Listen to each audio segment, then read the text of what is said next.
वक्रतुंड महाकाय सूर्यकोटी समप्रभा निर्विघ्नं कुरु मे देवो सर्वकार्येषु सर्वदा कुंडलीकवरदा हरी विठ्ठल श्री ज्ञानदेव तुकाराम पंढरीनाथ भगवान की जय।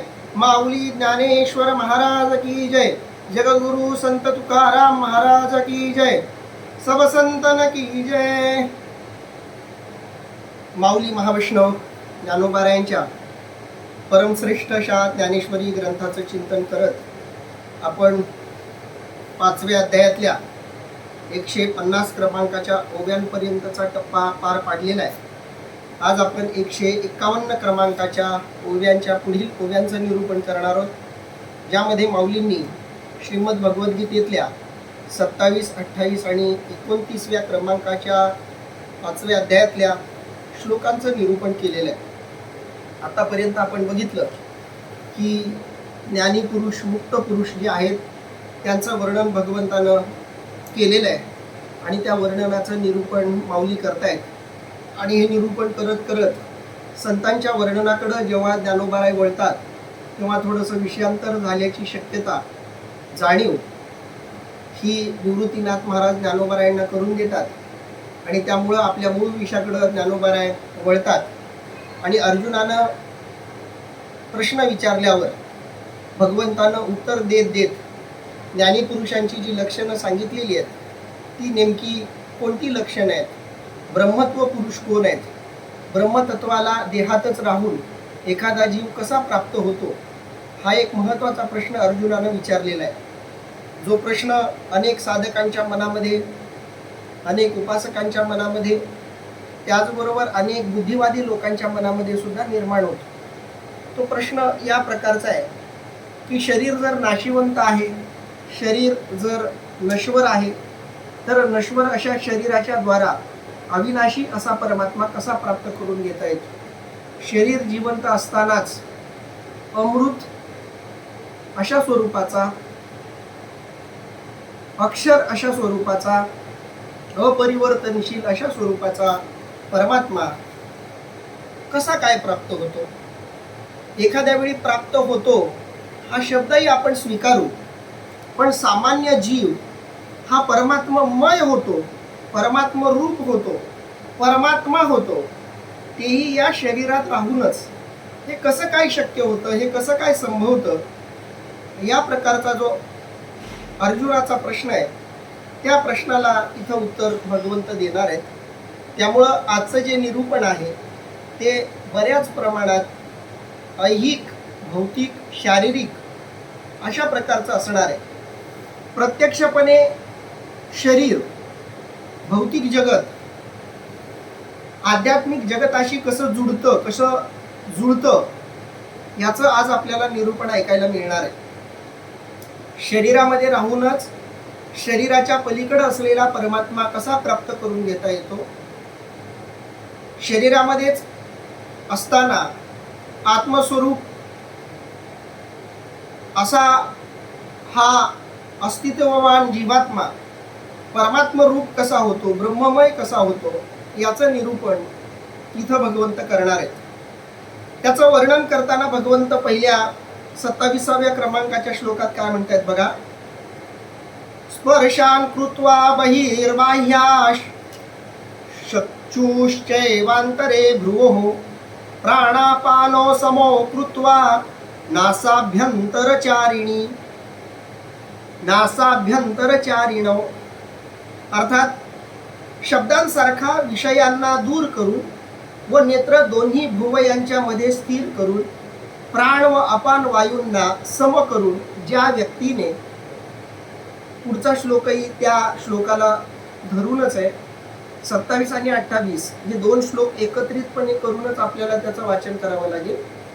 पुढे भगवंत म्हणतायत, यतेंद्रिय मनोबुद्धिर मनुर्मोक्षपरायणः विगतेच्छा भयक्रोधो यः सदा मुक्त एव सः। अर्थात इंद्रियांसहित मन, बुद्धी, अहंकार देखील जिंकले आहेत आणि ज्याच्या सर्व इच्छा, आकांक्षा, भीती, क्रोध नाश पावले आहेत, अशा मोक्षपरायण व्यक्ती सदैव मुक्तच असतात। या दोन्ही श्लोकांमधून भगवंतांनी लौकिक आणि अलौकिक यांच्यामध्ये असलेला संबंध जोडण्याचा प्रयत्न केलेला आहे. आपण अनेकदा सज्जन शब्द वापरतो. सज्जन, सज्जन कोण? तर तुकोबरा एके ठिकाणी म्हणतात, कृपाळू सज्जन तुम्ही संतजन. जे कृपाळू आहेत, जे संत आहेत, ते सज्जन आहेत. हा सज्जन शब्द खूप सुंदर शब्द आहे, कारण हा शब्द लौकिक आणि अलौकिकाला जोडतो. सत म्हणजे परमात्मा, जन म्हणजे माणूस. परमात्मा आणि माणूस या दोनही अस्तित्वाला एकाच वेळी जिथं राहण्याची जागा मिळालेली आहे त्याला आपण सज्जन म्हणतो. म्हणून संत कोण? तर जे आहेत शरीरात,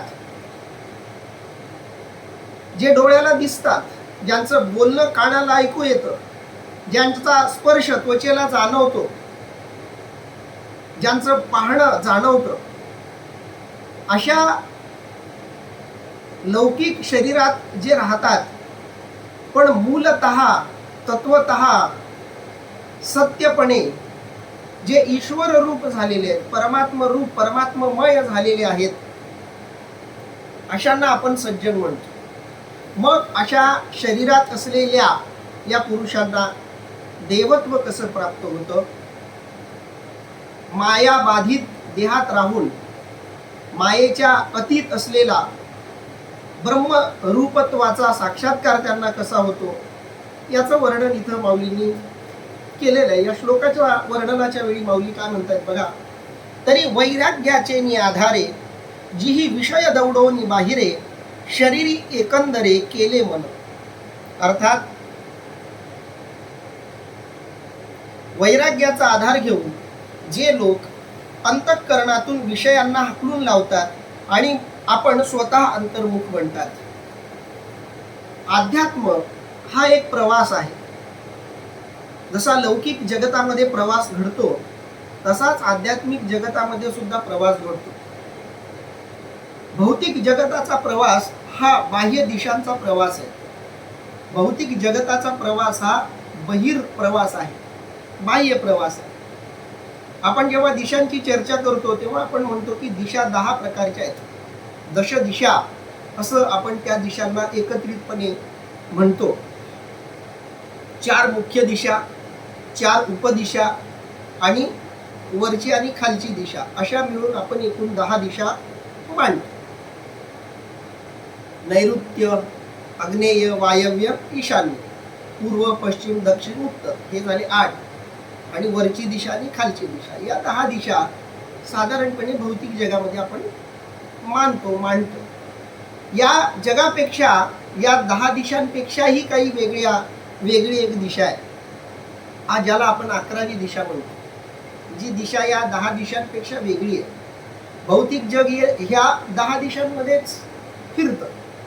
भौतिक जगात तुम्हाला जे काही मिळवायचं आहे ते या 10 दिशांपैकी एखाद्या दिशेला तुम्हाला मिळून जाईल. जे काही या जगामध्ये आहे, जे काही या भौतिक जगतामध्ये आहे, ते या 10 दिशांच्या माध्यमातून आपल्याला प्राप्त होऊ शकतं. या भौतिक जगातल्या वस्तूंना सुचवणाऱ्या, त्या वस्तूंच्या दिशा दाखवणाऱ्या, मार्गदर्शक सूचना देणाऱ्या या दिशा आहेत. पण याच्या पलीकडची जी 11वी दिशा आहे ती अध्यात्माची दिशा आहे. ती अध्यात्माची दिशा म्हणजे आतला प्रवास.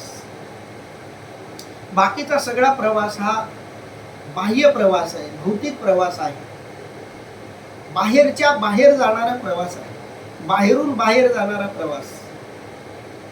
आणि अध्यात्म म्हणजे आतून आत जाणारा प्रवास. बाहेरून बाहेर जाणारा प्रवास आणि आतून आत जाणारा प्रवास, हे प्रवासाचे 2 प्रकार आहेत. पहिला प्रवास प्रपंचाचा आहे, पहिला प्रवास विषय विकारांचा आहे, पहिला प्रवास भौतिक व्यवहाराचा आहे. आणि दुसरा जो प्रवास आहे तो आतून आत जाण्याचा, अध्यात्माचा प्रवास आहे. या प्रवासाला जाण्याच्या काही अटी आहेत. आध्यात्मिक प्रवास कुणालाही शक्य होत नाही. भौतिक प्रवास कुणीही करू शकतो. भौतिक प्रवासासाठी काही वेगळी अशी पात्रता लागत नाही. तुम्हाला विमानाचा प्रवास करायचा आहे, थोडेफार पैसे जमा झाले, तुम्ही करू शकता. तुमच्याकडे पैसे नसतील, कुणाला पैसे द्यावे वाटले त्यांना पैसे दिले, तुमचं तिकीट काढून दिलं तरी तुम्ही तो प्रवास करू शकता. भौतिक प्रवास करण्यासाठी विशेष अशी कोणती पात्रता लागत नाही. भौतिक प्रवास कुणीही करू शकतं, परंतु आध्यात्मिक प्रवास करण्यासाठी काही अटी आहेत. या अटींमधली सगळ्यात महत्त्वाची अट म्हणजे बाह्य प्रवास, बाह्य मार्ग अवरोधित करणं, बाह्य मार्गांना थांबवणं ही आध्यात्मिक जगात प्रवेश करण्याची पहिली अट आहे. तुम्हाला अध्यात्मात प्रवेश करायचा आहे, तुम्हाला आतल्या जगाचा शोध घ्यायचा आहे, तुम्हाला स्वचा शोध घ्यायचा आहे, तुम्हाला आत्मतत्वापर्यंत पोहोचायचं आहे, आत्मसाक्षात्काराचा अनुभव तुम्हाला हवा आहे, तर तुम्हाला पहिली अट पूर्ण करावी लागेल. ती अट म्हणजे बाह्य मार्गांना अवरोधित करणं, बाह्य मार्गांना थांबवणं, बाह्य मार्गांना संपवणं ही पहिली अट आहे. आणि माऊली तेच सांगतायत, तरी वैराग्याचे आधारे जी ही विषय दवडोनी बाहिरे. ज्यांनी वैराग्याच्या आधारावर बाह्य विषय दवडून टाकले, बाह्य विषयांचं दमन केलं, बाह्य विषयांना थोपवलं, बाह्य विषयांना थांबवलं. कारण बांध जरी बांधायचा असला तरी बांधण्यापूर्वी पाण्याचा जो प्रवाह आहे तो आधी खंडित केला पाहिजे. मुळात तो प्रवाह खंडित करण्यासाठीच आपण बांध बांधतो, पण बांध बांधायची प्रक्रिया चालू असताना सुद्धा ती प्रक्रिया पूर्ण होण्यासाठी पाण्याच्या प्रवाहाला आधी थांबवावं लागतं. पाण्याचा प्रवाह सुरू असताना तुम्ही बांध नाही घालू शकत. पाण्याचा प्रवाह थांबला तर बांध घालता येतो. पावसात घरं बांधली जात नाहीत. पावसापासून संरक्षण व्हावं याच्यासाठी घर बांधली जातात, पण पाऊस नसतानाच घर बांधता येतं. पाऊस सुरू असताना घर बांधता येत नाहीत. म्हणून कोणत्याही इमारतीचं, रस्त्याचं बांधकाम करायचं असेल तर शक्यतो पावसाळा निवडला जात नाही. कारण पावसापासून संरक्षण करण्यासाठी जरी आपण घर बांधत असलो तरी पावसाचा प्रवाह चालू असताना कोणतंही बांधकाम आपल्याला करता येत नाही. अगदी त्या पद्धतीनं विषय विकारांचा प्रभाव सुरू असताना, विषय विकारांमध्ये वाहून जात असताना, विषय विकारांचा प्रभाव आपल्यावर होतोय अशा परिस्थितीमध्ये आध्यात्मिक जगताच्या प्रवेशाची इमारत बांधता येत नाही. आध्यात्मिक जगताच्या प्रवासाची सुरुवात विकारांच्या प्रवाहामध्ये करता येत नाही. म्हणून ज्याला आध्यात्मिक जगात प्रवेश करायचा आहे त्यानं आधी आपला बाह्य प्रवास थांबवला पाहिजे. आणि तो बाह्य प्रवास म्हणजे विषय विकारांचा प्रवास. जगातल्या, भौतिक जगातल्या विषयांना शरीरानं, ज्ञानेंद्रियांनी, कर्मेंद्रियांनी दिलेला प्रतिसाद म्हणजे बाह्य जगातला प्रवास. काही बघावंसं वाटलं, डोळ्यांकडून ती बघण्याची प्रक्रिया पूर्ण करावीशी वाटते. काही ऐकावंसं वाटतंय तर कानाद्वारा ती ऐकण्याची इच्छा, वासना पूर्ण करून घ्यावीशी वाटते. काही खावंसं वाटतंय तर ती वासना, एखादा पदार्थ खाऊन पूर्ण करून घ्यावीशी वाटते. अशा इच्छा, वासना, आकांक्षामध्येच तुम्ही रममाण राहिलात तर तुम्ही आध्यात्मिक जगामध्ये प्रवास करू शकणार नाही. कारण एका वेळी एक माणूस दोन ठिकाणी प्रवास करू शकत नाही. तुम्हाला प्रवास करायचा आहे तर एका वेळी एकाच प्रकारचा प्रवास शक्य होतो, संभवतो.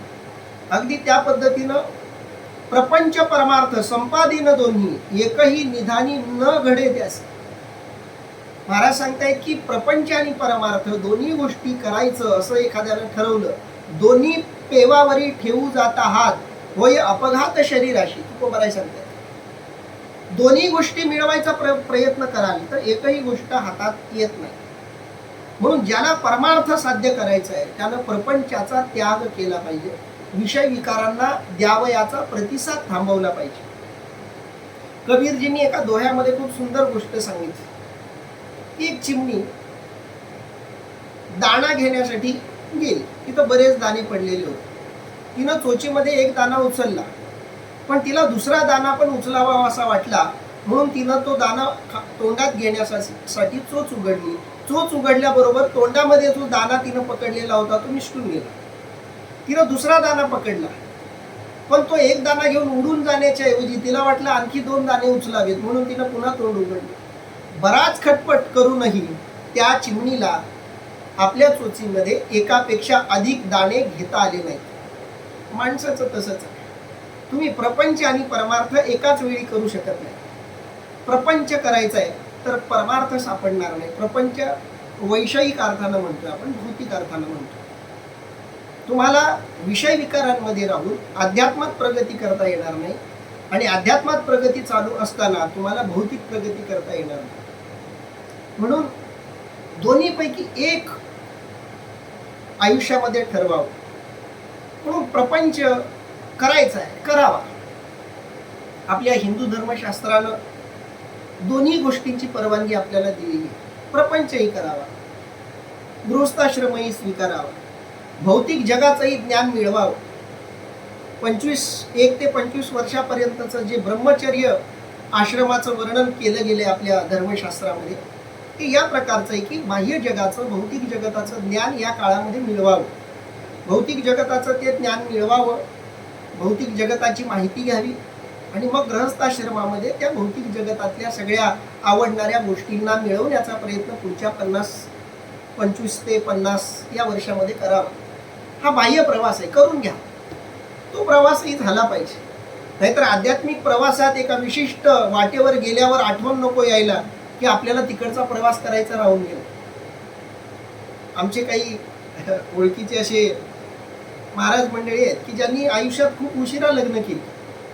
अगोदर त्यांना वाटलं की आयुष्यात लग्न करायचंच नाही, आपण लग्न करायलाच नको, वैवाहिक प्रापंचिक जीवनच नको, आपलं आध्यात्मिक जीवन बरं असं मानून काहींनी पूर्णपणे आध्यात्मिक जीवनाला स्वतःला वाहून टाकलं. पण वयाची एक विशिष्ट मर्यादा ओलांडल्यानंतर त्यांना वाटलं की आपण लग्न करायला आहोत.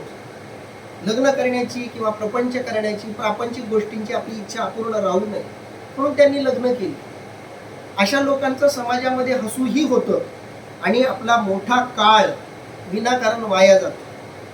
तुम्हाला ज्या दिशेला जायचंय त्याच्या उलट दिशेचा तुम्ही प्रवास कराल आणि ज्या दिशेला तुम्ही प्रवास सुरू केलेला आहे त्याच्या उलट दिशेला प्रवास करण्याची इच्छा मनात राहून गेली तर तुमचा याही बाजूचा प्रवास निरर्थक आहे आणि त्या बाजूला प्रवास करण्याची इच्छा सुद्धा निरर्थक आहे. म्हणून धर्मशास्त्रानं दोन्ही परवानगी देऊन ठेवलेली आहे की तुम्हाला भौतिक जगात प्रगती करायची आहे, करा. ब्रह्मचर्य आश्रमामध्ये त्या प्रवासाची माहिती मिळवा, त्या प्रवासाचे नियम माहिती करून घ्या. पुढच्या 25 वर्षामध्ये ती माहिती जी मिळवली त्याच्या आधारावर कमवा. पैसे कमवायचे, घर घ्यायचंय, गाडी घ्यायची आहे, नोकर चाकर पाहिजे, काय भौतिक सुख तुम्हाला भोगायची ती त्या काळामध्ये भोगून घ्या. पण 50 ओलांडल्यावर यू टर्न घ्या, वापस वळायचं आहे. आणि वळल्यानंतर वानप्रस्थाश्रम आहे. हळूहळू ज्या विषय उपभोगांना मिळवण्यासाठी प्रयत्न केलेत त्यांच्यापासून मनाला परावृत्त करा, दूर करा. हळूहळू त्याच्यातून बाहेर पडा. एकदम बाहेर पडायचं नाही, हळूहळू नव्या आलेल्या पिढीच्या हातात ती सूत्र द्यायची आणि त्याच्यातून बाहेर पडायचं. बाहेर पडल्यानंतर मग संन्यास आश्रम म्हणजे पूर्णपणे आत डोकावणं, पूर्णपणे आध्यात्मिक प्रवासासाठी स्वतःला झोकून देणं. हा प्रवास आपल्याला सांगितलाय. म्हणून आध्यात्मिक जगात प्रवेश करण्यापूर्वी तुम्हाला वैषयिक भौतिक जगताच्या सगळ्या ज्या मर्यादा आहेत त्या आखून घ्याव्या लागतात. म्हणून तरी वैराग्याचे आधारे जी ही विषय दौडवणी बाहिरे, ज्यांनी वैराग्याचा आधार घेतला. वैराग्य 2 प्रकारचं आहे. एक कृपेनं लाभणारं, पूर्वपुण्याईनं लाभणारं वैराग्य आणि दुसरं वैराग्य आहे भोगांच्या नंतर, भोगांच्या उपभोगांच्या किळसामुळं प्राप्त झालेलं वैराग्य. अशा वैराग्याच्या 2 प्रकारच्या संभावना आपल्याला दिसतात.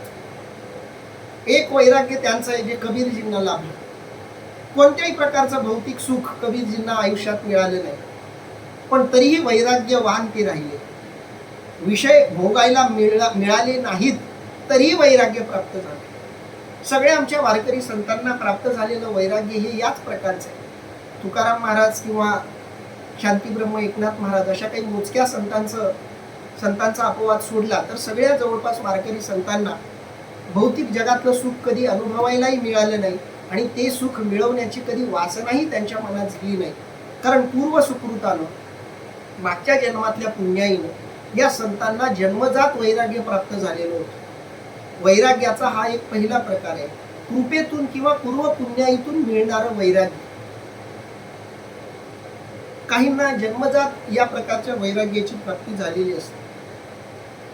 स्वामी विवेकानंदांसारखे, महर्षी अरविंदांसारखे अशी अनेक लोक आपल्याला उदाहरणादाखल सांगता येतील. ज्ञानोबा आहे, त्यांची सगळी भावंड, सोपानदेव, निवृत्तीनाथ, मुक्ताई या संतांना जन्मजात वैराग्य प्राप्त झालेलं होतं. हा वैराग्याचा एक प्रकार. आणि दुसरा, वैषयिक उपभोग भोगल्यानंतर त्याचा किळस येऊन प्राप्त होणारं वैराग्य. भगवान गौतम बुद्धांना प्राप्त झालेलं वैराग्य. किंवा आपल्या हिंदू धर्मग्रंथांमध्ये सगळ्या राजांना विशिष्ट वय झाल्यानंतर त्या सगळ्या राज्याचा त्याग करण्याची भावना व्हायची आणि तो सगळा राज्यकारभार आपल्या लेकराच्या हातात सोडून ते निघून जायचे. ते जे वैराग्य आहे ते विषयांचा भोग गेल्यानंतर प्राप्त होणारं वैराग्य.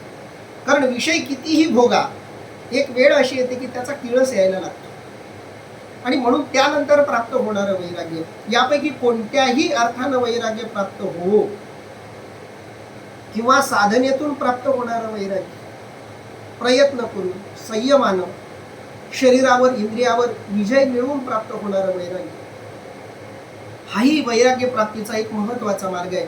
यातल्या कोणत्याही एका वैराग्याच्या आधारावर, तरी वैराग्याचे आधारे जी ही विषय दवडोनी बाहेरे, ज्यांनी बाहेरच्या विषयांना दवडलेलं आहे, हाकलून लावलेलं आहे, असा इथं अर्थ दिलेला आहे. शरीरी एकंदरे केले मन, आणि ज्यांनी आपलं मन, आपलं शरीर एकाग्र केलेलं आहे, एकंदर केलेलं आहे. शरीर एकाग्र करणं, चित्त एकाग्र करणं याचा अर्थ आतल्या प्रवासाला निघणं. चित्त एकाग्र करणं याचा अर्थ आतल्या जगाच्या प्रवेशाचं प्रवेशद्वार उल्लंघन. आतल्या जगामध्ये जाणारा जो मार्ग आहे, जो दरवाजा आहे, त्याचं सीमोल्लंघन करणं म्हणजे एकाग्रता प्राप्त करणं. आणि ती एकाग्रता त्यांनी प्राप्त केलेली असते. पुढं माऊली म्हणतायत, सहजे तीही संधी भेटी, जेत भ्रू पल्लवा पडे गाठी, तेत पाठी मोरी दिठी पारू खोनिया. अर्थात त्यांचा प्राण इडा पिंगळा या नाड्यातून न वाहता सुषुम्ने मार्गे जातो आणि ईश्वर चरणी मन स्थिर करतो. भौतिक शास्त्रामध्ये या ओवीचं तुम्हाला अधिक स्पष्टीकरण सापडेल. मी पुण्यात असताना आमचे डॉक्टर सिद्धार्थ आगळे सर होते, ज्यांच्या घरी मी 4-4.5 वर्ष पुण्यामध्ये राहिलो. त्यांच्याकडं एका महिलेनं PhD केली होती. त्याचं वय पण बरंच होतं, 50च्या वर काही वय असेल त्यांचं.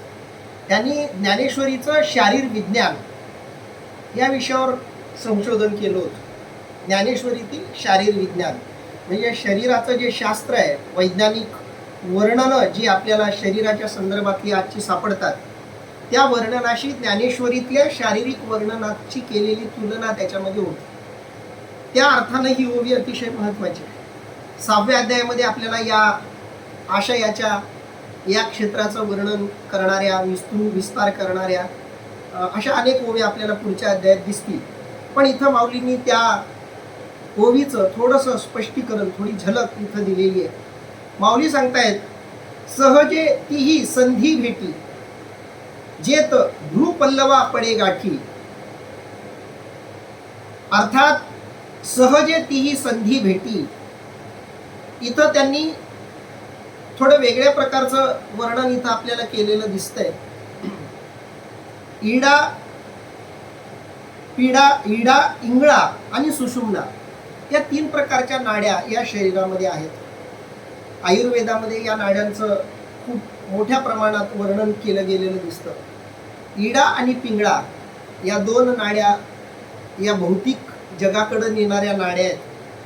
सुषुम्नेची एक नाडी आहे, ती नाडी थोडीशी ताठस्थ्यता, उदासीनता, स्थिरता या प्रकारच्या लक्षणांनी युक्त असलेली ही नाडी आहे. सामान्यपणे आपलं जे श्वसन आहे, थोडंसं या ओवीची झलक मिळावी यासाठी थोडंसं स्पष्टीकरण आपण करूया. आपण जेव्हा श्वास घेतो किंवा सोडतो, तेव्हा आपण नाकपुड्यातूनच श्वास घेतो किंवा सोडतो. उजव्या बाजूची नाकपुडी आणि डाव्या बाजूची नाकपुडी, या दोन्ही नाकपुड्यांमधून श्वासाचं जाणं येणं हे नेहमी होत असतं. या दोन ज्या साधारणपणे नाड्या आहेत त्यांना इडा पिंगळा वगैरे नाडी आपण म्हणतो. एक चंद्र नाडी किंवा सूर्य नाडी असंही त्याचं वर्णन तुम्हाला बघायला मिळेल. यातल्या एका नाडीमधून शीतल अशा प्रकारचा वायू आत बाहेर जातो किंवा त्या नाडीमध्ये येणारा वायू प्रामुख्यानं शीतलता शरीराला देतो, आणि एका बाजूची जी नाडी आहे सूर्य नाडी त्याच्यामधून उष्णता ही साधारणपणे बाहेर पडते. शरीराचं जे टेम्परेचर आहे, तापमान आहे, ते नियंत्रित ठेवण्यासाठी निसर्गानं या दोन प्रकारच्या नाड्यांची निर्मिती केली असं आयुर्वेद मानतं. म्हणून तुम्हाला कोणता सर्दी वगैरे झाली तर विशिष्ट प्रकारची नाडी बंद पडते, तुम्हाला ताप आला तर वेगळ्या प्रकारची नाडी कार्यरत होते. आयुर्वेदातले जे आयुर्वेदाचार्य डॉक्टर वगैरे असतात ते तुमच्या या श्वसनातून सुद्धा तुमच्या आजाराचं अनेकदा निदान करत असतात. नाडी तपासणी ज्याला आपण म्हणतो, तर त्या नाडीच्याही ठेक्यांवरून तुमच्या शरीराचं काय नेमकं आत्ताचं वास्तव आहे हे ते आयुर्वेदातले डॉक्टर वगैरे जाणत असतात. तर या दृष्टीनं या ज्या दोन नाड्या आहेत, या दोन नाड्यांपैकी तिसरी जी नाडी आहे जिला सुषुम्ना म्हणतो आपण, ती साधारणपणे दोन वेगवेगळ्या ध्रुवांच्या आतून ती वाहत असते. दोन डोळे, दोन नाकपुड्या, दोन हात, दोन पाय याच्या अगदी मध्य मार्गातून ही नाडी वाहते. काही जण याला भौतिक दृष्ट्या सत्य मानतात आणि काही जण याला एक आध्यात्मिक वर्णन एवढंच साधारणपणे घेतात. कारण भौतिक वर्णन जे आहे ते आध्यात्मिक वर्णनाला पूर्णपणे प्रतिसाद देईल किंवा तंतोतंत त्याचं रूपक जुळेल असं होत नाही. म्हणून याला आपण थोडंसं आध्यात्मिक आणि थोडंसं भौतिक या दोन्ही पद्धतीनं जोडून घेऊया.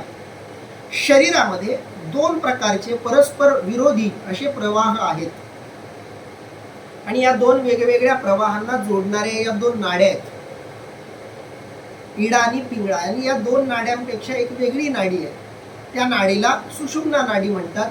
आणि जो आध्यात्मिक माणूस आहे त्याची या दोन नाड्यांपेक्षा ती सुषुम्ना नाडी ही अधिकपणे प्रभावी असते आणि त्या नाडीचं केंद्र म्हणजे दोन भुवयांच्या आत असतं. दोन भुवयांच्या आतमधलं ज्याला आपण आज्ञाचक्र म्हणतो, तिथं ज्याचं आत्मतत्व केंद्रित होतं, तिथं जो एकाग्र होतो त्याला येणारा जो अनुभव आहे त्याचं इथं वर्णन माऊली करतायत. जेत भ्रू पल्लवा पडे गाठी तेत पाठी मोरी दिठी पारुखोनिया. आणि त्या ठिकाणी त्याचं मन जे आहे पाठ मोरी तिठी, आतापर्यंत जिकडं त्यानं तोंड केलेलं आहे तिकडं आता त्याची पाठ होते. परमार्थ म्हणजे काय? तर परमार्थ म्हणजे फक्त वळण आहे. परमार्थ म्हणजे स्वतःला वळवणं आहे. जिकडं तोंड आहे तिकडं पाठ आणि जिकडं पाठ आहे तिकडं तोंड म्हणजे परमार्थ. 50 वर्षापर्यंत प्रपंचाकडे तोंड करायचंय, परमार्थाकडे पाठ करायचे चालेल. देवधर्म नाही केला चालेल, करा. पैसे कमवायचे कमवा, व्यवहार करायचे करा. 50 वर्ष पूर्ण झाल्यानंतर मात्र टर्न घ्यायचा. जिकडं तोंड केलं होतं त्या प्रपंचाकडे पाठ करायचे, जिकडं आतापर्यंत पाठ केली होती तिकडं तोंड करायचं. माऊली सांगताय ते तर पाठी मोरी दिठी पारुखोनिया. अभ्यास पूर्णपणे निरीक्षण करून चिकित्सा करून आतापर्यंत जिकडं लक्ष दिलं होतं त्याच्यापेक्षा वेगळ्या दिशेनं लक्ष द्यायचं. ते भौतिक वर्णन झालं. आध्यात्मिक दृष्ट्या भौतिक जगातल्या ज्या दोन दिशांकडे आपण बघत होतो, ज्या दोन नाड्यांना केंद्रीभूत मानून मुख्य मानून आपण जीवन जगत होतो, त्यापेक्षा तिसऱ्या नाडीवर एकाग्र करून, मन एकाग्र करून, चित्त एकाग्र करून त्याच्या आधारावर जीवन जगायला सुरुवात करणं म्हणजे एका अर्थानं शारीरिक क्रियेकडून आध्यात्मिक क्रियेकडे वळणं असं साधारणपणे आपल्याला त्याला म्हणता येईल. पुढं माऊली म्हणतायत सांडोनी दक्षिण वाम प्राणापान सम चित्तेसी व्योम गामीये करीते. अर्थात उजवीकडील पिंगळा व डावीकडील इडा या नाड्यातून वाहत असलेली वायूची गती रेचक व पूरक याद्वारे बंद करून कुंभक करून सुषुम्ना नाडीमध्ये प्राण व अपान यांची समगती करणे म्हणजे चित्तास ईश्वर चरणी लीन करणे होय. अर्थात या दोन ओव्या ज्या आहेत त्या आपल्या भारतीय दर्शनशास्त्रातल्या पतंजली योग सूत्रातल्या योग प्रक्रियेचं सूक्ष्मपणे केलेलं सारांश रूप वर्णन आहे. समग्र आयुर्वेदाचं सार, सगळ्या कुंडलिनी जागृतीचं सार माऊलींनी या ओव्यांमधून सांगण्याचा प्रयत्न केलेला आहे. मुळात माऊली स्वतः एक योगी आहेत. ज्ञानोबारायांची परंपरा ही नाथ परंपरा आहे. आपल्या हिंदू धर्मशास्त्रामध्ये नाथ परंपरेनं या योग सूत्रांचा, या यौगिक प्रक्रियेचा शोध लावलेला आहे. शरीराद्वारा अशारीर अशा ब्रह्मतत्वाची प्राप्ती करून देण्याचा एक लौकिक भौतिक मार्ग त्यांनी प्राप्त करून दिलेला आहे.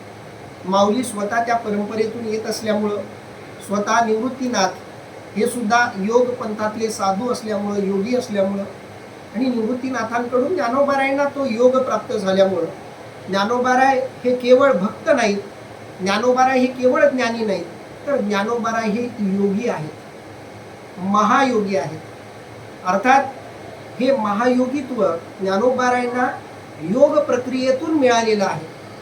ज्ञानोबारायांनी भलेही त्या योग प्रक्रियेचं वर्णन तितकंसं आपल्या आयुष्यामध्ये केलं नाही, योग प्रक्रियेचा प्रचार प्रसार ज्ञानोबारायांनी केला नाही, कारण ती प्रक्रिया अवघड आहे, गुंतागुंतीची आहे, मार्गदर्शनाशिवाय न करता येण्यासारखी आहे. त्याच्यामधले गुंते, त्याच्यामधले अडथळे, त्याच्यामधलं काठिण्य जाणून माऊलींनी सर्वसामान्यांना तिकडं जाण्याची प्रेरणा कधी दिली नाही. म्हणून ज्ञानोबारायांनी कधी योग प्रक्रियेचं विस्तारानं वर्णन केलं नाही किंवा त्याच्या प्रचार प्रसाराचा प्रयत्न माऊली अधिक करताना दिसत नाही. पण असं जरी असलं तरी ज्ञानोबाराय हे एक योगी होते हे विसरता कामा नये. आणि ज्ञानेश्वरी, अमृतानुभव, सांगदेव 65 सारखे ग्रंथ सूक्ष्मपणे अभ्यासले की लक्षात येतं की ज्ञानोबारायांमध्ये जेवढा ज्ञानी दडलेला आहे तेवढा ज्ञानोबारायांमध्ये योगी सुद्धा दडलेला आहे. आणि ज्ञानोबारायांच्या आतल्या या योगाचं वर्णन, योगाच्या मनातली अभिव्यक्ती, योगाच्या मनातलं मनोगत अनेक ठिकाणी व्यक्त झालेलं आहे. ज्ञानेश्वरीमध्ये तर ते अनेक ठिकाणी दिसतं, चांगदेव 65तही दिसतं, अमृतानुभवातही बऱ्याच प्रमाणात ते दिसतं, हरिपाठातही तुम्हाला अनेक ठिकाणी योग प्रक्रियेचं वर्णन बघायला मिळतं. इव्हन ज्ञानोबारायांच्या अभंगांमध्ये सुद्धा योग प्रक्रियेचं वर्णन आपल्याला आलेलं दिसतं. इथं तर माऊलींनी स्वतः भगवान कृष्ण परमात्म्याच्या श्लोकाच्या आधारावर हे वर्णन केलेलं आहे. त्यामुळं या वर्णनाकडं थोडं सूक्ष्मपणे आपण बघितलं पाहिजे. सांडोनी दक्षिण वाम, वाम आणि दक्षिण या दोन्ही गोष्टींना, या दोन्ही दिशांचा त्याग करून तिसऱ्या दिशेला जो आपला प्राण वळवतो, तुम्ही कपालभाती, अनुलोम विलोम, भस्त्रिका किंवा ओंकार वगैरे प्राणायाम करत असाल तर थोडीफार तुम्हाला या श्लोकांची जाणीव होण्याची शक्यता आहे. कारण प्राणायाम म्हणजे काय, तर प्राणाला विशिष्ट असा आयाम देणं, आकार देणं, रस्ता प्राप्त करून देणं. आपला प्राण स्वाभाविकपणे, सहजपणे, नैसर्गिकतः प्रवाहित होत असतो. जर तुम्ही त्याच्यावर कोणतंच काम केलं नाही तर निसर्ग जसं त्याला नेईल त्या प्रकारे तो काम करतो. पण तुम्ही प्राणायाम केला तर तुम्हाला हवा तसा श्वास तुम्हाला घेता आणि सोडता येतो. खरं तर हा विषय खूप मोठा, गहन, किचकट आहे. आपण सगळ्याच ओव्यांचं निरूपण करत बसलो खूप खोलात तर आपल्याला पुढच्या ओव्यांकडे वळता येणार नाही. पण त्या ओव्यांचं पूर्ण निरूपण करून पुढेही जाण्याची मानसिकता माझी होत नाही. पण एक गोष्ट नक्की आहे की आपल्या श्वासावर जेवढं तुम्हाला नियंत्रण प्रस्थापित करता येईल तेवढं तुमचं भौतिक आणि आध्यात्मिक जीवन हे उन्नयन या प्रकारचं होणार आहे, प्रगतिमय, विकसित अशा प्रकारचं होणार आहे. म्हणून ज्याला आध्यात्मिक प्रगती करायची आहे सगळ्यात आधी त्यानं श्वासावर नियंत्रण मिळवावं. केवळ आध्यात्मिक प्रगतीसाठीच नाही, भौतिक प्रगतीसाठी सुद्धा तुमचं श्वासावरचं नियंत्रण खूप गरजेचं आहे. मुलांना सुद्धा अभ्यासात लक्ष लागण्यासाठी प्राणायाम शिकवला जातो. भारतामध्ये त्याचा शोध लागला. आता पश्चिमेकडची लोक ते एक प्रकारचं विज्ञान म्हणून स्वीकारायला लागलेली आहेत. मग हे प्राणायाम म्हणजे काय? तर स्वाभाविकपणे सहजपणे जाणाऱ्या या प्राणाच्या म्हणजे श्वसनाच्या गतीला आपल्या पद्धतीनं नियंत्रित करणं, आपल्या पद्धतीनं प्रवाहित करणं. आपल्या शरीराला पूर्ण खाद्य कशाचं लागतं? शरीराचं खाद्य काय? अनेक जण म्हणतील पाणी, अनेक जण म्हणतील अन्न. पण नाही, या शरीराचं मुख्य खाद्य आहे ऑक्सिजन, O2. या शरीराला सगळ्यात जास्त काय लागतं? तर ऑक्सिजन लागतं. ऑक्सिजन या शरीराला नाही मिळालं की माणूस मरणार. आपण जेव्हा श्वास घेतो तेव्हा फुफ्फुसावाटं ऑक्सिजन शरीरात जातो आणि शरीरातल्या प्रत्येक पेशीला ते ऑक्सिजन हवं असतं. आपण स्वाभाविकपणे जेवढं ऑक्सिजन घेतो ते ऑक्सिजन शरीराला पुरेसं नसतं आणि म्हणून जे योगी आहेत ते अनेक वर्ष जगतात. का जगतात? तर ते योग प्रक्रियेतून शरीराला अधिकाधिक ऑक्सिजन पुरवतात, अधिकाधिक खाद्य पुरवतात.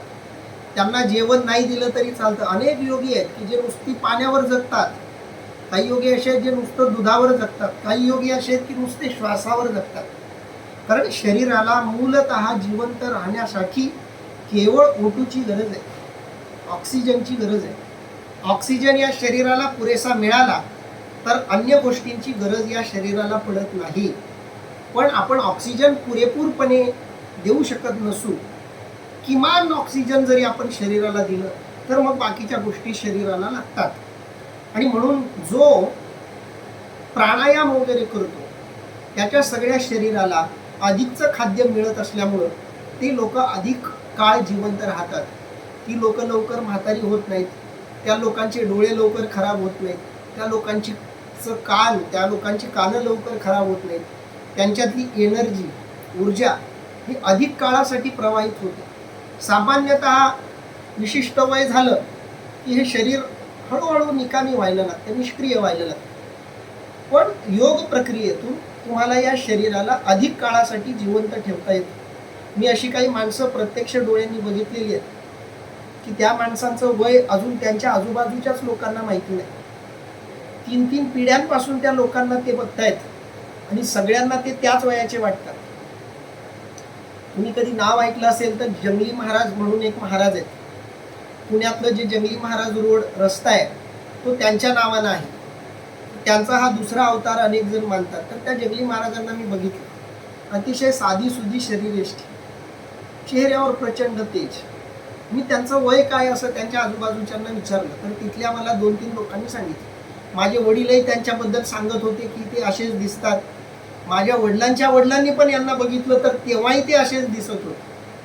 काही जण त्यांचं वय 200 वर्ष सांगतात, काही जण 400 वर्ष सांगतात. अशी काही योगिक पुरुष आहेत. इथल्यापेक्षा हिमालयात तुम्हाला असे शेकडो हजारो योगी मिळतील की ज्यांनी आपल्या वयावर पूर्णपणे नियंत्रण मिळवलेलं आहे.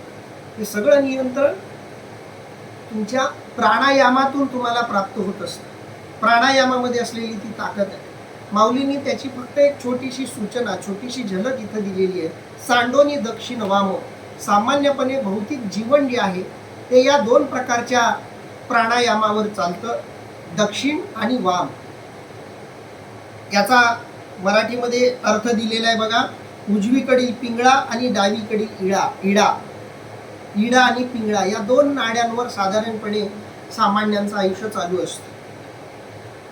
तुम्ही एखाद्या आयुर्वेदिक डॉक्टरकडे गेला किंवा तुमच्या राशीवरून सुद्धा, तुमच्या शारीरिक रचनेवरून सुद्धा डॉक्टर लोक तुम्हाला सांगू शकतात की तुमचं जीवन जे आहे ते कोणत्या नाडीवर झुकलेलं आहे.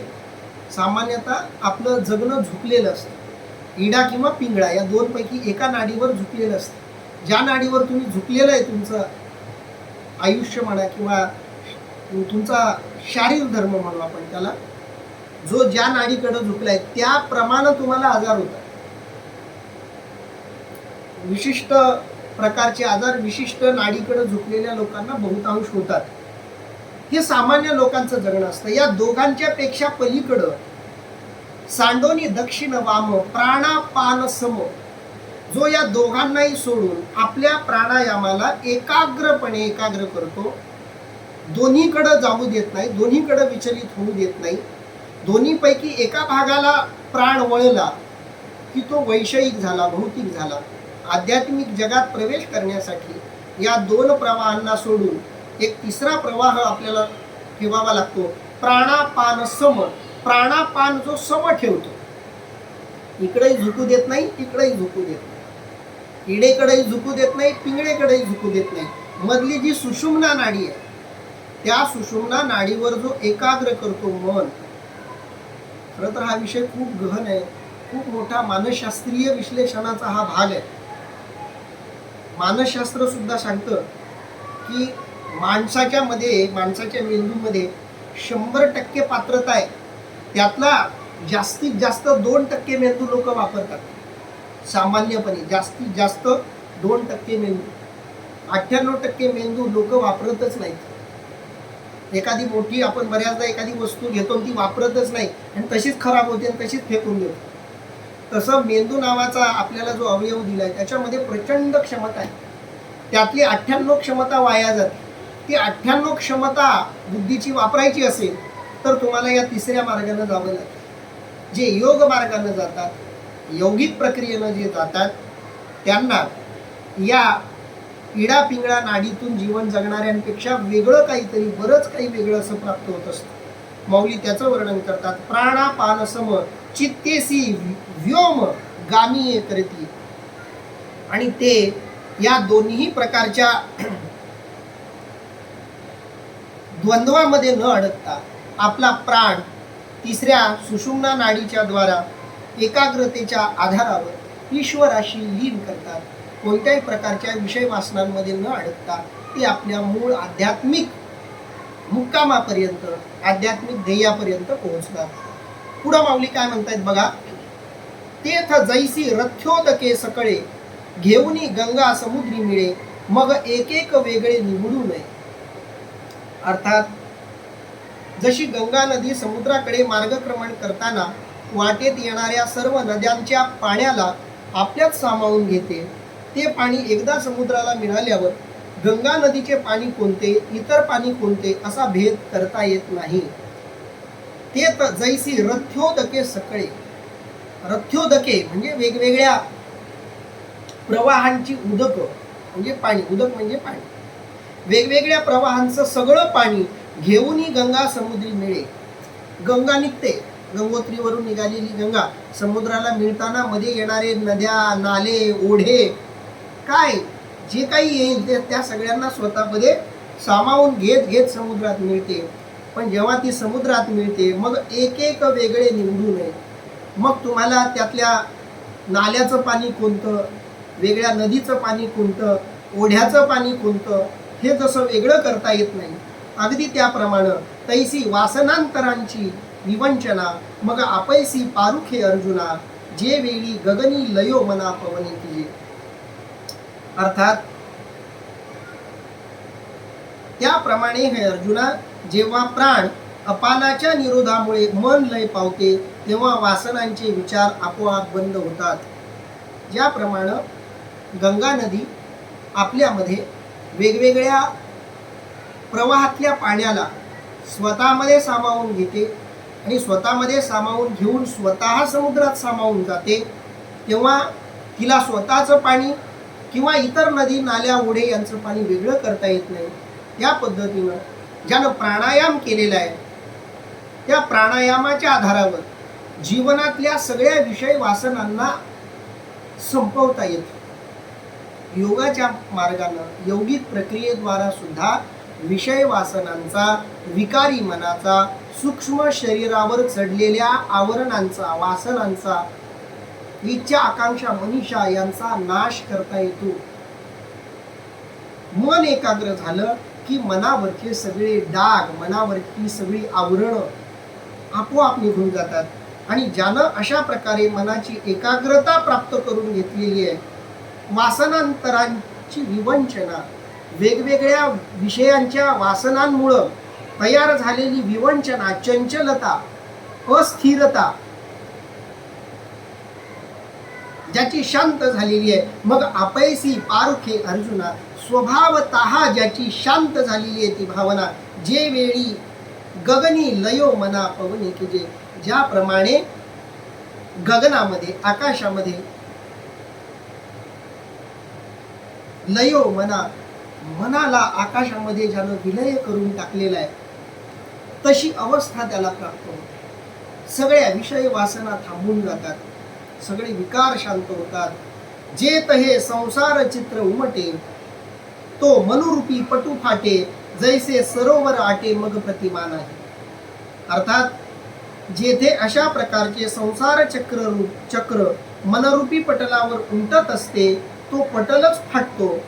ज्याप्रमाणे सरोवराचे पाणी आटल्यावर त्यात प्रतिबिंब दिसत नाही, त्याप्रमाणे मन नाहीसे झाले तर तेथे अहंकार व इतर भ्रांती कसे शिल्लक राहतील. दोन्ही ओव्यांचा एकत्रित अर्थ दिला. म्हणून असा अनुभव संपन्न देहधारी व्यक्ती परब्रह्म स्वरूपास प्राप्त होतो.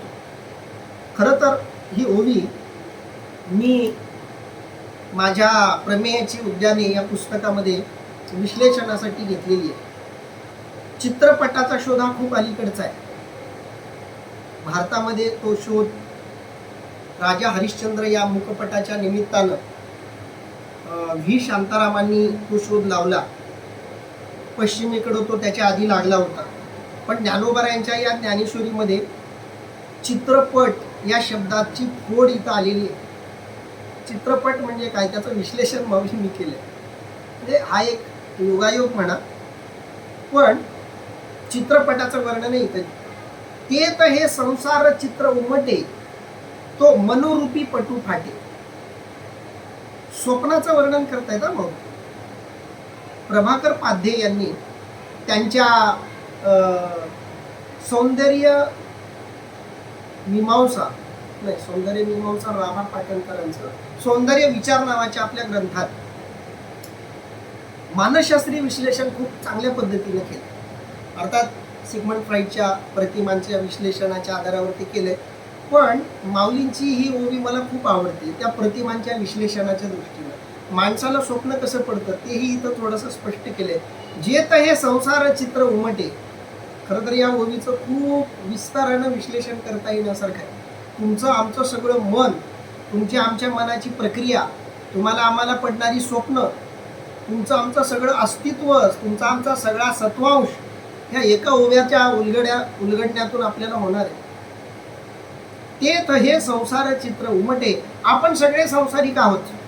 आपण सगळे संसाराचे आविष्कार आहोत. प्रपंचाचे विषय वासनांचं प्रत्यक्ष रूप म्हणजे तुम्ही आम्ही आहोत. जीव म्हणजे संसाराचं एक चित्र आहे. पण हे चित्र कसं उमटतं? जे तर हे संसार चित्र उमटे, तो मनोरूपी पटू फाटे. मनरूपी पडद्यावर संसाराचं चित्र उमटत असतं. माऊलींनी थोडं नकारात्मक वर्णन केले. माऊली म्हणतात मनरूपी पट फाटतो, ज्या मनरूपी पटावर संसार रूपी चित्र उमटतं. सगळा संसार, सगळा प्रपंच, हे जे काही आपण म्हणतो ते म्हणजे आपलं मन आहे. आपलं जे काही असणं आहे ते आपलं मन आहे.